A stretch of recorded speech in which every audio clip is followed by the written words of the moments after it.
किसानों को मोदी सरकार का तोहफा, खरीफ की फसलों पर बढ़ाएगी एमएसपी। मोदी सरकार ने किसानों को राहत दी है। केंद्रीय मंत्रिमंडल ने बुधवार को खरीफ की फसलों पर न्यूनतम समर्थन मूल्य को बढ़ाने का फैसला लिया है। केंद्रीय कृषि मंत्री नरेंद्र सिंह तोमर ने नई दिल्ली में एक प्रेस वार्ता में इसकी घोषणा की है।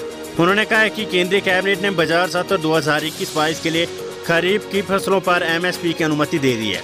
धान पर एमएसपी में 72 रुपए की बढ़ोतरी की गई, जिसके बाद 1868 रुपए प्रति क्विंटल से धान अब 1940 रुपए प्रति क्विंटल हो गया है। इसके साथ ही बाजरा पर भी एमएसपी बढ़ाकर 2150 रुपए प्रति क्विंटल से बढ़ाकर 2250 रुपए प्रति क्विंटल किया गया है।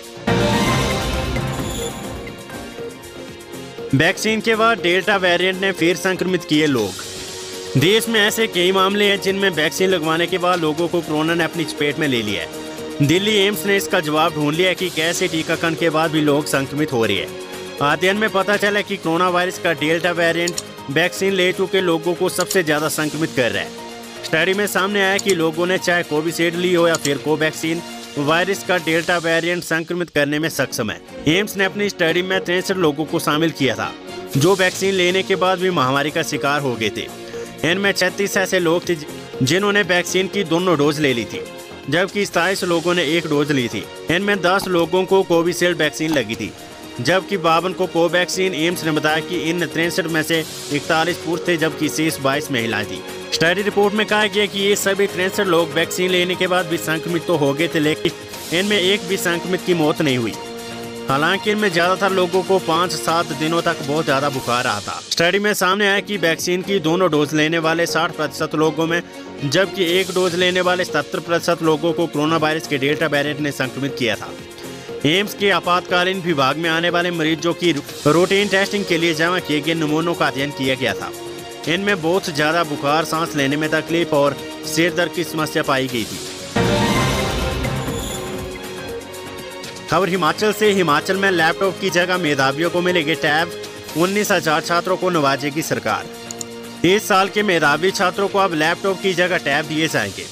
स्कूल कॉलेज के करीब 19,000 से ज्यादा मेधावी छात्रों को इसका फायदा मिलेगा। सरकार लैपटॉप की जगह छात्रों को टैब देकर अपना करोड़ों का बजट भी बचाएगी।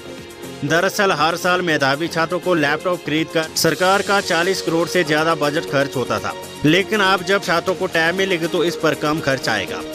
जानकारी के अनुसार मेधावियों को टैब देकर सरकार करोड़ों का बजट बचाएगी। अगर टैब लिए जाते तो इसमें केवल 16 से 17 करोड़ रुपए का खर्च सरकार को करना होगा। अहम ये है कि अगले साल जो टैब छात्रों को मिलेंगे उसमें पहले से स्टडी मटेरियल उपलब्ध होगा। सरकार के प्रपोजल के अनुसार टैब में पहले से ही शिक्षा विभाग के स्टडी से संबंधित सॉफ्टवेयर इंस्टॉल किए होंगे, ताकि मेधावी छात्र इन टैब का अपनी शिक्षा के लिए इस्तेमाल कर सके। प्राइवेट स्कूल 32 निजी स्कूलों का रिन्यूअल वर्क लटका। कर्फ्यू के चलते पूरा नहीं हो रहा है काम। कोरोना संकट की वजह से बिलासपुर जिले के 132 प्राइमरी प्राइवेट स्कूलों के एनुअल रिन्यूअल की प्रक्रिया लंबित पड़ गई है। हालांकि स्कूलों की ओर से प्रारंभिक शिक्षा विभाग के पास आवेदन आ चुके हैं, लेकिन कोरोना कर्फ्यू होने के चलते ये कार्य पूरा नहीं हो पा रहा है। अब स्थिति सामान्य होने के बाद ही विभाग द्वारा गठित टीम स्कूलों का विजिट कर रिपोर्ट तैयार करेगी। रिपोर्ट के आधार पर ही प्रारंभिक शिक्षा विभाग की ओर से स्कूलों को रिन्यूअल किया जाएगा। बताते चले कि विभाग द्वारा गठित निजी स्कूलों के पैरामीटर की जांच करती है, उसके बाद ही स्कूलों को रिन्यूअल दिया जाता है। बड़ी खबर, अब अपना घर बनाने का सपना होगा पूरा। प्रधानमंत्री आवास योजना को मिली मंजूरी। केंद्र सरकार ने प्रधानमंत्री आवास योजना शहरी के तहत 3.61 लाख मकानों के निर्माण के लिए 708 प्रस्तावों को मंजूरी दे दी है। केंद्रीय आवास एवं शहरी कार्य मंत्रालय ने बुधवार को यहां बताया कि योजना के तहत केंद्रीय मंजूरी और निगरानी समिति CMC की 54वीं बैठक में इन प्रस्तावों को अनुमोदित किया गया है। बैठक में 13 राज्यों और केंद्र शासित प्रदेशों के प्रतिनिधियों ने भाग लिया।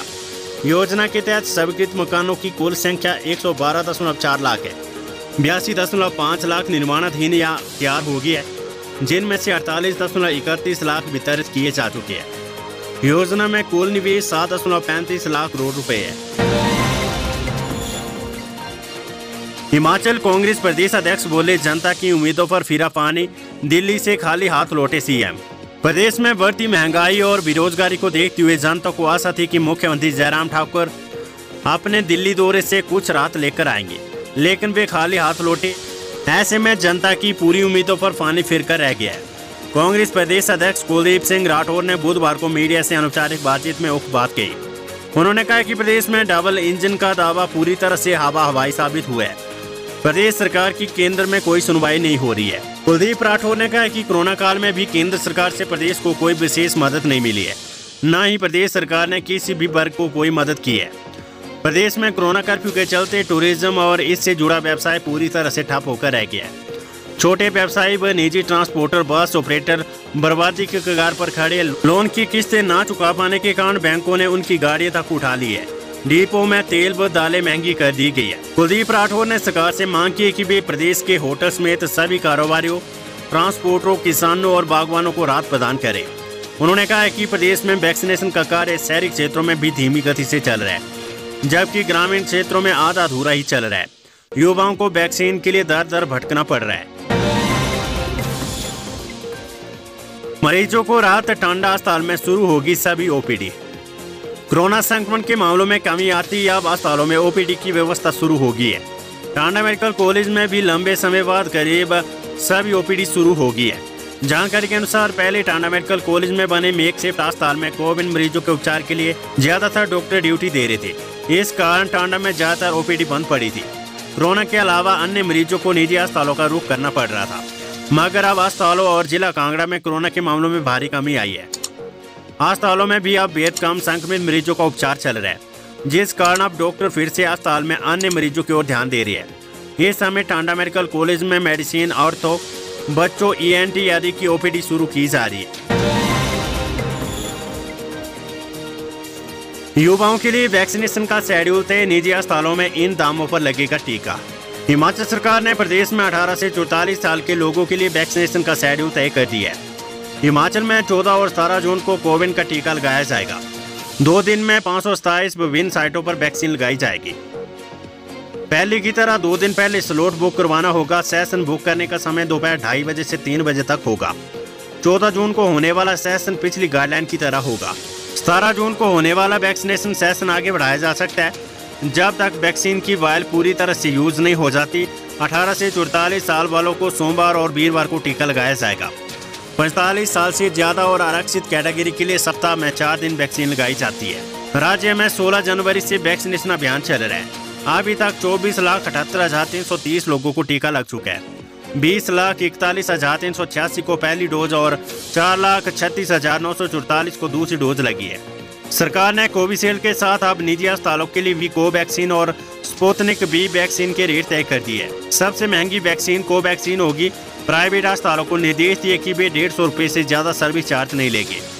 हिमाचल में कोविशील्ड वैक्सीन लग रही है। आने वाले समय में हिमाचल में कोविशील्ड, कोवैक्सीन और स्पुतनिक V वैक्सीन भी लगाई जाएगी। प्राइवेट अस्पतालों की चेकिंग के लिए टीम का भी गठन किया जाएगा। सभी प्राइवेट अस्पतालों में जहां वैक्सीन सेंटर बनाए गए हैं, वहां रूटीन चेकिंग होती रहेगी। तो कोविशील्ड के प्राइवेट अस्पतालों के लिए दाम है कोविशील्ड 780, कोवैक्सीन 1410 और स्पुतनिक V 1145 रुपये में लगेगी।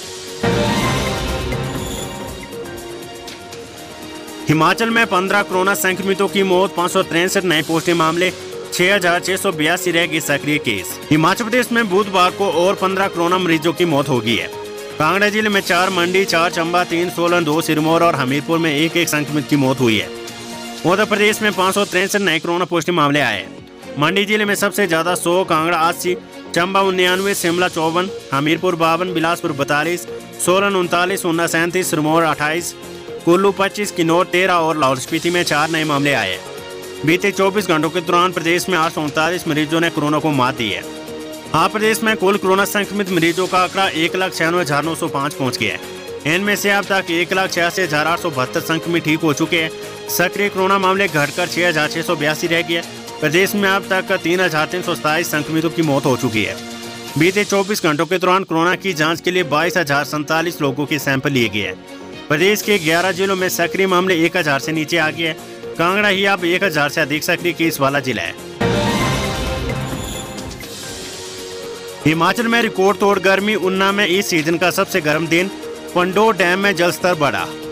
गर्मी से अब मैदानों के साथ अब पहाड़ भी तपने लगे। हिमाचल प्रदेश के कई भागों में रिकॉर्ड तोड़ गर्मी पड़ रही है। गर्मियों के इस सीजन के दौरान उन्ना में बुधवार का दिन सबसे गर्म दिन रिकॉर्ड किया गया है। जिले में बुधवार को अधिकतम तापमान 43.2 डिग्री सेल्सियस रिकॉर्ड किया गया है। न्यूनतम तापमान भी 29 डिग्री सेल्सियस रहा। अभी तक उन्ना जिले में अधिकतम तापमान 45.5 डिग्री सेल्सियस रिकॉर्ड दर्ज है। वहीं तापमान बढ़ने से लोगों का दिन के समय घर से निकलना मुश्किल हो गया है। रात को भी गर्मी से हाल बेहाल हो रही है। पंखे कूलर की हवा ना के बराबर लग रही है। हालांकि हिमाचल प्रदेश के कई ऊंचाई वाले इलाकों में भारी बारिश हुई है। हिमाचल में 12 सड़कों पुलों के निर्माण और मरम्मत के लिए 194 करोड़ रुपए मंजूर। केंद्र सरकार ने बुधवार को हिमाचल प्रदेश के लिए केंद्रीय सड़क एवं अधोसंरचना निधि CRIF के तहत 194.58 करोड़ रुपए 12 सड़कों पुलों के निर्माण और मरम्मत के लिए मंजूर किए। इसमें भारत तिब्बत सीमा पर करचम सांगला चितकुल रोड समेत कई सड़कों की मरम्मत होगी। मुख्यमंत्री जयराम ठाकुर के दिल्ली से लौटते इस केंद्रीय सड़क परिवहन मंत्री नितिन गडकरी ने इसकी मंजूरी दी है। बुधवार को मुख्यमंत्री जयराम ठाकुर ने कहा कि नई दिल्ली दौरे के दौरान उन्होंने केंद्रीय मंत्री नितिन गडकरी से इन योजनाओं को मंजूरी देने का मामला उठाया है। इन सड़कों में फुटपाथ की चौड़ाई, सतह की मोटाई और ज्यामिति संबंधित विशेषताएं राष्ट्रीय राजमार्गों के समान होगी। उन्होंने कहा कि ये प्रोजेक्ट सड़कों की गुणवत्ता में सुधार के अलावा प्रदेशवासियों को बेहतर संपर्क सुविधा देने में उपयोगी होगी। तीसरी लहर को लेकर बच्चों के वार्डों में लगेंगे 100 वेंटिलेटर। स्वास्थ्य विभाग ने शुरू की तैयारियां। कोरोना की संभावित तीसरी लहर को लेकर हिमाचल सरकार और स्वास्थ्य विभाग अलर्ट है। कोविड से ज्यादा बीमार होने वाले बच्चों को वेंटिलेटर की कमी ना हो, इसके लिए राज्य में पीडियाट्रिक्स वार्ड में वेंटिलेटरों की संख्या बढ़ाने का फैसला लिया गया है। करीब 100 ऐसे आधुनिक वेंटिलेटर तैयार किए जा रहे हैं जिसमें मरीजों को किसी तरह की कोई दिक्कत ना हो। अलग से बिस्तरों की व्यवस्था भी की जा रही है। राज्य में अभी करीब 40 से 50 वेंटिलेटर है। दूसरी लहर में जिस तरह मरीजों को ज्यादा वेंटिलेटर और ऑक्सीजन की जरूरत पड़ी है, उसको देखते हुए तीसरी लहर के लिए स्वास्थ्य महकमा कमी नहीं छोड़ना चाहता है। स्वास्थ्य सचिव अमिताभ अवस्थी ने कहा कि सभी CMO और प्रधानाचार्य को अलर्ट किया गया है। बच्चों के बाहर तैयार किए जा रहे वार्डों में आधुनिक वेंटिलेटर लगाए जा रहे हैं। हिमाचल में तीनों उपचुनाव को लेकर बनी रणनीति। जगत प्रकाश नड्डा के दिए मंत्र पर आगे बढ़ेगी भाजपा।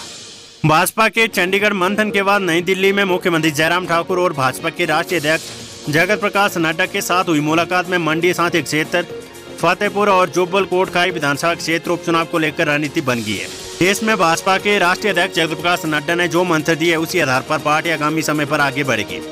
पार्टी में उच्च स्तर पर हुई मंत्रणा के बाद दावेदारों के नाम सामने आने लगे हैं। इस तरह चुनाव आयोग की तरफ से तीनों क्षेत्रों में एक साथ उपचुनाव होने की संभावना है, जिसकी घोषणा होते ही एक साथ 19 विधानसभा क्षेत्रों में आदर्श चुनाव आचार संहिता लगेगी। यानी इस चुनाव प्रक्रिया से 1/3 हिमाचल प्रभावित होगा। इसमें सबसे प्रमुख मंडी सांसदीय क्षेत्र है, जिसमें 17 विधानसभा क्षेत्रों के साथ मंडी, कुल्लू, शिमला और किन्नौर और स्पीति व चंबा जिलों के क्षेत्र आते हैं। इसके अलावा एक विधानसभा उपचुनाव प्रदेश के सबसे बड़े जिला कांगड़ा के फतेहपुर विधानसभा क्षेत्र और दूसरा शिमला जिले के जुब्बल कोटखाई क्षेत्र में होना है। ऐसे में 7 जिले के क्षेत्र इस चुनाव प्रक्रिया के दौर से गुजरेंगे।